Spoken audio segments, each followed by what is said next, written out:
¿Qué tal? Buenos días, buenas tardes o buenas noches, depende del momento en el que nos estés viendo. Hoy veremos el caso de 4 hermanas las cuales realizaron un sinnúmero de asesinatos. Como ya lo habrán visto en la miniatura, hoy analizaremos las atrocidades realizadas por las Poquianchis. A principios de la década de los 60, la sociedad mexicana quedó consternada al conocer los crímenes abominables de las hermanas González Valenzuela. Crímenes realizados entre 1945 y 1964, principalmente en la ciudad de Guanajuato, México. Este grupo estaba conformado por las 4 hermanas González Valenzuela. Delfina González Valenzuela, quien era la mayor de las hermanas y la líder del grupo. María del Carmen González Valenzuela, María Luisa Eva González Valenzuela, María de Jesús González Valenzuela, quien era la menor de las hermanas. Las hermanas eran dueñas de varios burdeles en Guanajuato y Jalisco. Sus víctimas fueron en su mayoría mujeres quienes laboraban como prostitutas en sus burdeles, así como también los bebés de sus trabajadoras y algunos de sus clientes quienes frecuentaban sus burdeles. El número confirmado de sus víctimas asciende a 91, pero se cree que pudieron ser más de 150 personas, convirtiéndolas en las asesinas seriales más prolíficas en la historia de México. Infancia. Las hermanas fueron hijas del matrimonio entre Isidro Torres y Bernardina Valenzuela, oriundos del Salto, Jalisco. La familia, aún para esos años, es considerada como disfuncional.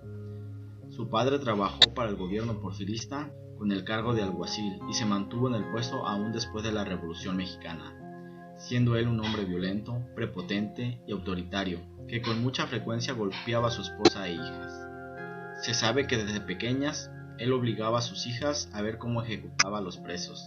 De parte de su madre solo se sabe que era una fanática religiosa. Los maltratos en la casa llegaron a tal punto que Carmen González, una de las hermanas, siendo una adolescente, se fugó de casa con su novio. Su padre la buscó y tras encontrarla la golpeó y la encarceló en la prisión sin ninguna orden de aprehensión, metiéndola bajo arresto.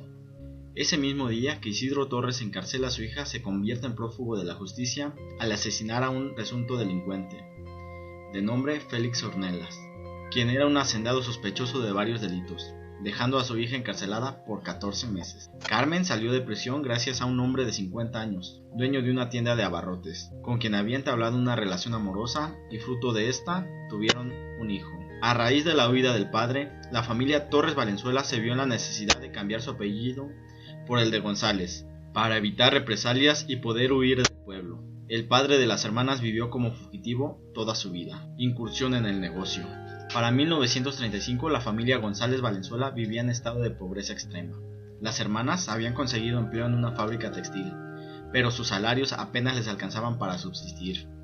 En 1938, Carmen conoce a Jesús Vargas, mejor conocido como el Gato, con el que entablaría una nueva relación, yéndose a vivir con él ese mismo año. Y gracias a Jesús, ella conocería el negocio que existía en los bares y burdeles, ya que abrieron entre los dos una pequeña cantina. El Gato era un hombre vividor y mujeriego, por lo que pronto terminó con las ganancias del establecimiento hasta llevarlo a la ruina.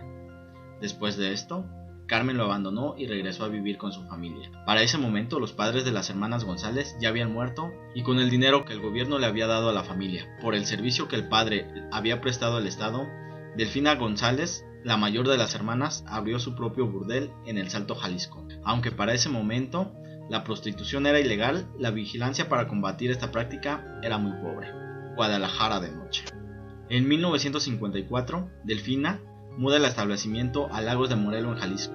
Para poder establecer su negocio, el burdel se llamó Guadalajara de Noche, el que se convertiría en el negocio más exitoso de las Poquianchis. Cabe señalar que las mujeres contaban con el apoyo de las autoridades. El mismo alcalde concedió los permisos necesarios para que el negocio operara como bar a cambio de favores sexuales. Corrupción. Ya instaladas en sus cabarets, contrataban personas que recorrían la República para buscar adolescentes de entre 12 y 15 años de edad.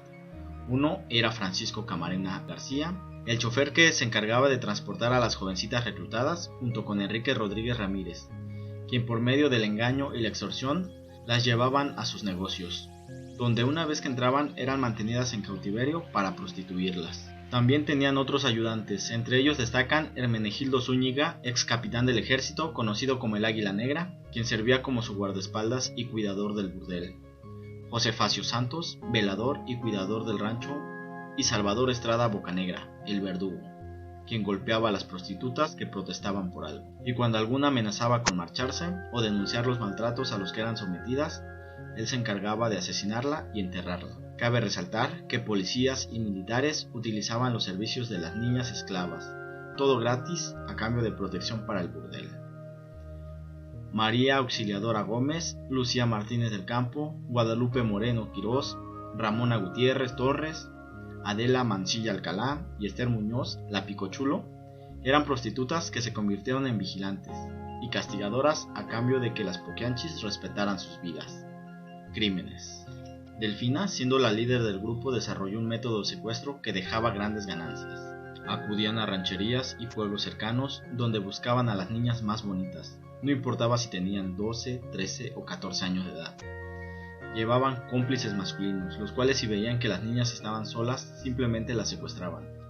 Pero si estaban acompañadas de sus padres, quienes generalmente eran campesinos, se les acercaban y les ofrecían darles trabajo a las hijas como sirvientas. Los padres, al ver esta oportunidad, fácilmente accedían y dejaban que sus hijas se fueran con ellos. Apenas llegaban al burdel, las poquianchis procedían a desnudar a las niñas por completo y examinarlas. Si consideraban que tenían suficiente carne como ellas se referían a tener un buen cuerpo, los ayudantes que habían contratado se encargaban de violarlas uno tras otro, vaginal y analmente. También las obligaban a practicarles sexo oral, y si llegaban a llorar o si resistían eran golpeadas brutalmente al punto de dejarlas inconscientes. Después de esto, las poquianchis las bañaban con cubetas de agua helada, les daban vestidos y las sacaban por la noche a que comenzaran a atender a la clientela del bar. Todo esto bajo amenazas de muerte. Los clientes estaban siempre encantados de que les proporcionaran niñas de tan corta edad para que los atendieran, así que el negocio era un gran éxito para las hermanas. Cabe resaltar que alimentaban a sus esclavas sexuales solamente con 5 tortillas duras y un plato de frijoles al día. Las cautivas estaban obligadas a comprarle a las madrotas suministros como ropa y comida a precios totalmente injustos, acumulando así inmensas deudas, por lo que eran forzadas a prostituirse para poder pagar. Cuando alguna de las prostitutas llegaba a cumplir 25 años, las poquianchis ya la consideraban vieja, por lo que ya no les servía y procedían a entregársela a Salvador Estrada Bocanegra, quien era el verdugo. Él las encerraba en uno de los cuartos del rancho, sin darle de comer ni beber por varios días. Entraba constantemente solo para golpearla con una tabla de madera en cuyo extremo había un clavo afilado. Una vez que la mujer estaba tan débil que ya ni siquiera intentaba cubrirse los golpes, el verdugo la llevaba a la parte de afuera del rancho y tras cavar una zanja profunda, la enterraba viva. A otras mujeres les ponían en el cuerpo planchas calientes, a otras más las arrojaban desde la azotea para que murieran al caer, o les destrozaba la cabeza a golpes. Si una de las muchachas resultaba embarazada, las poquianchis les practicaban el aborto de forma muy insalubre, con tal de no perder ganancias, y esto era aún más si se trataba de alguna de las prostitutas más populares. Si padecía anemia, si estaba demasiado débil para atender a sus clientes, o si se atrevía a no sonreírle a los mismos, eran asesinadas. Los bebés que llegaron a nacer fueron asesinados y enterrados, con excepción de un niño, al que guardaron para vendérselo a un cliente que quería experimentar con él. Cuando alguna de las niñas nuevas no quería ceder ante el capricho de algún cliente, ellas se encargaban de arrastrarla de los cabellos por todo el burdel, llevarla a un cuarto y darle de palazos hasta dejarla inconsciente. Una prostituta conocida como la Picochulo también gustaba de matar a palazos a las muchachas, destrozándoles la cara y el cráneo con un pedazo de madera. Algunas de las trabajadoras contaron a las autoridades cómo muchas de sus compañeras fueron golpeadas y torturadas por sus patronas. Incluso varias fueron asesinadas y enterradas en el mismo lugar en el que eran explotadas. Las víctimas relataron que nunca las dejaban salir de la casa de citas. Se destapa el caso. En 1964, una de las últimas muchachas en llegar al prostíbulo logró escapar y se presentó en la comandancia de policía en León, Guanajuato.